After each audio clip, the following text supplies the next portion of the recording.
All right. Thanks everyone for joining our monthly, at this point, I guess it would be the secure/govern/field team sync. Not a whole lot going on at the moment. I know everybody is busy with many early year things. The product team, we're scrambling to get Gartner Season O analyst, AST, Magic Quadrant information pulled together. Couple of things to note here. So a reminder, we have 16.0 fast approaching. We are currently in the 15.8 milestone with 16.0 in currently for May 22nd. That's going to come with a number of breaking changes. One thing that I want to call attention to, or as a reminder, is we are dropping the support for all scanner security schemas below 15.0.0. So on the scanner schemas, it's a little confusing because while they are named very similarly to the GitLab major version numbers, they are actually independent. So this is nothing to do with the GitLab version number. But these schemas, we have been adding support for the 15.0 schemas. Older schemas, so anything that is 14.x.x and below, right now will generate warnings. If you have any analyzer, either provided by a GitLab, a third-party integrator, or you've rolled your own tool, you're going to get a warning.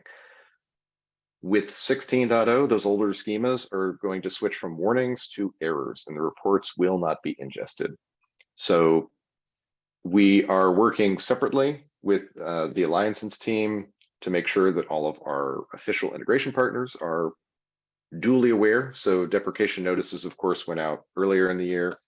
This is an opportunity for them to upgrade their schemas. We do know that there are a few that are using, in some cases, some pretty old versions.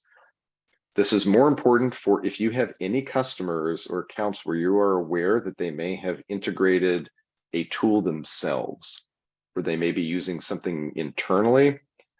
If they have been ignoring those warnings on all the pipelines where they have the old schemas, those are going to start breaking if they upgrade to 16.0. So we don't want anybody to be caught unaware. Something to keep in mind. Question, Matt.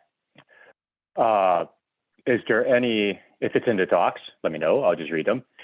Is there any coupling, if you will, between the GitLab version number and the schema version number? Yes. So there are versions of GitLab where new schema support has been introduced. It's just, it is a little confusing to talk about 16.0. We're deprecating the 14.x schemas and going to the 15.0. So I wanted to call that out. But yes, the plan is going forward. So this is also the first time where we're actually doing we're having a real sort of defined process for how we're adding new schema support and deprecating and then eventually removing old schemas. This has been largely an effort over the last year across all of basically all of SEC to clean up some of the data challenges that we've had. Some of the very early schema reports had some fields that maybe didn't make sense and had non-enforcement of certain areas, which caused problems when it hit the database, like, like optional null values, things of that nature. So going forward, what we're going to try to do is support 2 schema versions with each GitLab major version. So we'll basically have current and then one back, or if we introduce a new schema, we'll maintain support for the previous major schema version, at least until the next major GitLab iteration. So we'll have this kind of rolling 2 schema support window. Okay, so I should, because the brain looks for patterns, I should not assume that because we're deprecating the 14.0 schema in GitLab 16.0 release, that it's a -2 GitLab release to schema version coupling, correct? Yeah, it is not. Okay. So the reason that they're separate is it gives the analyzer teams the flexibility to, if we need to add new things to the schema, as we go forward, we can do that at any point with any GitLab minor release, as long as it is a backwards compatible, non-breaking change, things of that nature. So we can evolve GitLab the platform and then the security formats independently of one another. From a versioning perspective, I guess we'll always have to maintain that parity with compatibility of the platform, but this is probably more important for the self-managed customers, especially ones that are not taking the upgrades frequently.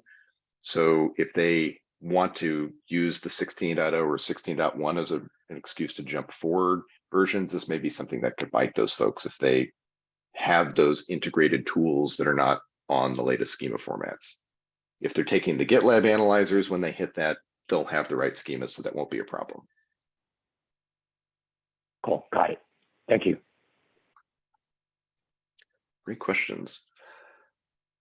The only other thing really I had for this is I wanted to call out that we have an internal initiative. So I'm speaking publicly about something, but I'm not going to share some of the details on it. But we are looking at ways that we can improve the security and compliance onboarding experience for our ultimate customers. So this is making it easier and faster to get up with our tooling. Part of this effort is been a synthesis of a lot of information, especially existing customer interviews. And this is sort of converging on we're kind of calling it a top 5 most acute pain points. These are very common themes, if not specific features. So I am just raising this for awareness. So I would encourage everyone just to look through the issue and see how that may align with what you've heard from your own accounts. No comments necessary on this. Again, I'm not going to share the issue because of the sensitive data inside of it, but something I just wanted to bring attention to. And that is about all I had from my side, unless, Derek, do you have anything you wanted to mention of note in either of your areas coming up in the next release or two? I don't believe so. I guess it is worth noting that we released the browser-based DAST analyzer as GA in the previous release in 15.7. So that is out. It is not the default for DAST right now, but it is GA, so everybody can use it without fear of it being in beta.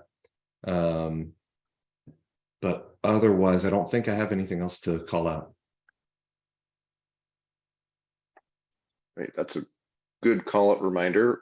For just my own edification, it's not the default. How would somebody enable the new browser-based DAST? That's a good question. So it's enabled via an environment variable in your GitLab CI YAML file. So browser-based, set it to true, browser-based test. I can't remember the exact variable, but it's in the documentation. We also updated the docs to split off the legacy DAST into a separate section and the browser-based DAST into its own section. So it's a lot clearer when you get to the DAST docs exactly where you need to go to fill out the different variables. But yeah, you just set it to true in the GitLab CI YAML file. Great. All right. I think that takes us to the end of the public recording section. So let me go ahead and stop this.